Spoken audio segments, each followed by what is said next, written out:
Money spent on the auditorium in Eureka Springs isn't being made up in revenue, leaving the city with a difficult decision to make. KV3's Jay Schurter is live to explain why it's actually cheaper to keep that building empty rather than host an event. And this seems like a shame. Well, yeah, and it's a concept that really doesn't make a whole lot of sense. But unfortunately for there, considering the budget of the auditorium, having a full staff during an event costs a lot of money, as does paying the ever-growing performers' fees.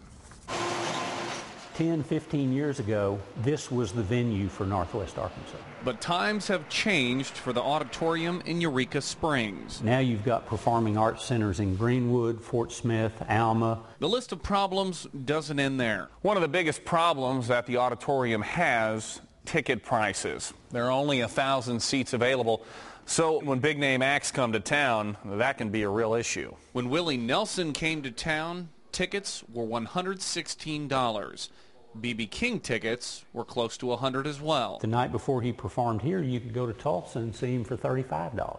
And getting big acts to even come to Eureka Springs is another issue all to itself. A lot of them, because of the economy and what's happened in the music industry, aren't traveling like they used to. The City Advertising and Promotion Commission manages the odd. That's about $100,000 a year. In a way, I'm hurting the attractions when I have things. The executive director, along with businesses in the area, think that money could be spent elsewhere. In this day and age where getting tourists to town is so competitive, I just don't know how much money we ought to put here and how much of that ought to be spent out of market. So what about the odd?